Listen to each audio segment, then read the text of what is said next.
47 Hijrah kita bawakan kepada anda perlawanan ke-176 bagi musim ini, aksi minggu ke-22 Liga A1 Semi Pro 2025-2026 tempat di Stadium Majlis Bandaraya Pasir Gudang ini.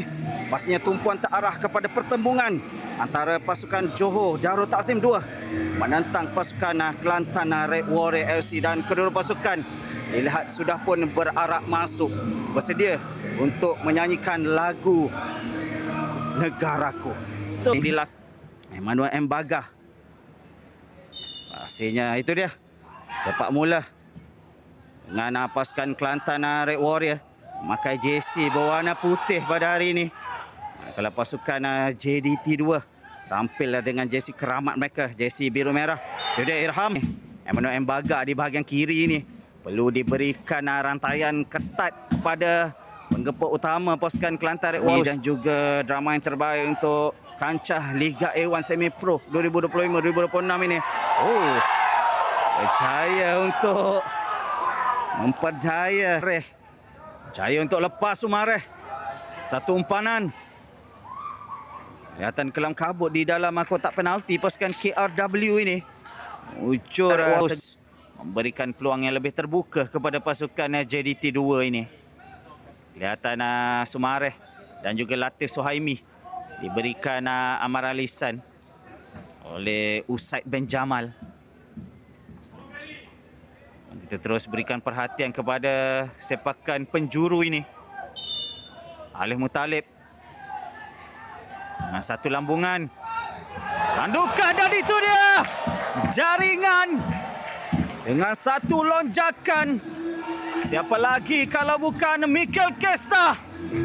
Satu hantaran yang cukup berkualiti disudahkan dengan tandukan yang cukup kencang dengan satu lonjakan tinggi di udara untuk menewaskan Syafiq Afifi Suhaimi bagi memberikan hasil umpanan yang dilakukan oleh Alif Muttalib.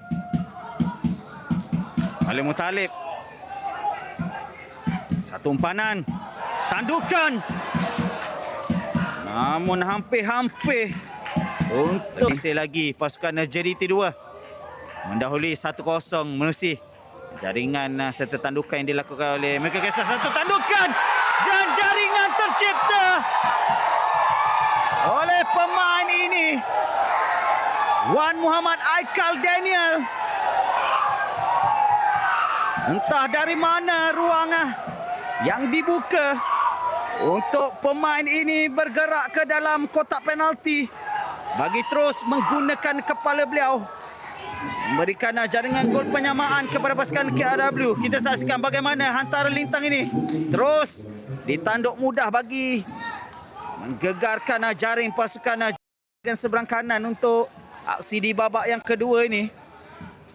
Dengan satu tindakan balas pantas tadi, satu respon yang seakan-akan boleh memberikan impak yang positif kepada barisan serangan pasukan KRW. Namun kembali kepada penguasaan pasukan KRW. 1-2. Bijak untuk kali ini hantaran lintang.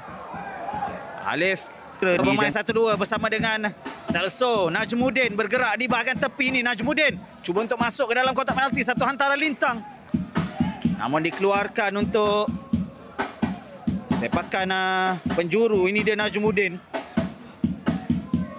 Cukup lincah pemain ini untuk umpanan ke hadapan Celso. Ada ruang Celso mendapatkan Irham. Irham, percubaan Irham.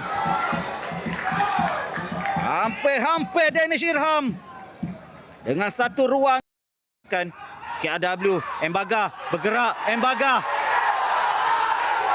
namun tidak diberikan sebarang ihsan oleh pengadil perlawanan Usaid bin Jamal kerana beliau mendakwa beliau dikasari. Kita saksikan bagaimana pergerakan pemain ini. Bagah, Emmanuel M. Bagah bergerak. Oh, cuba untuk mendapatkan hantaran ini. Satu lambungan ditumbuk keluar. Larian cuba dilakukan oleh Bagah, namun Najmuddin kembali mendapatkan bola ini. Satu hantaran ke dalam kotak penalti. Masih lagi dalam penguasaan pasukan JDT. Hong Wan masih lagi dalam permainan. Untuk bola terus diberikan kepada Syamir. Ke tengah, Celso! Berjaya juga terukir jaringan daripada penggempur utama pasukan JDT2 ini. Siapa lagi kalau bukan Celso Bermejo. Dengan satu jaringan yang cukup bijak. Menggunakan kelebihan, menggunakan ruang yang cukup terbuka ini. Kita saksikan bagaimana peluang ini dimulakan dengan satu deflection. Terus meletakkan Celso Bermejo untuk memberikan jaringan gol pendahuluan kepada pasukan JDT. Musa masih lagi mengawal. Untuk kali ini Musa digerakkan bola tersebut di bahagian kanan. Ada kekasaran. Dengan kali ini Syafizan pula. Kita saksikan bagaimana kelincahan pemain ini. Dan Dada Musa melakukan 1-2 di bahagian kanan ini. Sentuhan pertama dan kekasaran itu memang selayaknya di habis-habisan bagi mengekalkan jaringan ini untuk mereka mendapatkan 3 mata bagi terus menghimpit pasukan Selangor 2 di Persada Liga. Dengan mereka termasuk perlawanan ini masih lagi kekurangan satu perlawanan. Itu akan memberikan kelebihan pada pasukan JDT2. Satu tandukan. Mujur tepat ke dakapan Zulhilmi Syarani. Untuk bola diberikan di bahagian kanan. Ini baru Danish Hakimi. Di bahagian seberang kanan ini. Ini dia Mbaga bergerak di bahagian seberang tepi. Perlu diberikan perhatian Mbaga. Baik kalau individu yang cuba ditampilkan Mbaga. Masih lagi dalam kawalan Mbaga. Bergerak ke bahagian kanan. Terus diberikan kepada Dandada Musa. Dandada. Faiz Nasir. Dengan satu percubaan. Satu aksi penyelamatan betul-betul yang tersendiri diperagakan oleh penjaga gol muda kebangsaan ini, Zulhilmi Syarani. Membuktikan beliau sememangnya penjaga gol nombor 1 Harimau Muda. Namun kita terus berikan perhatian kepada Darul Syam. Ada ruang Darul Syam. Satu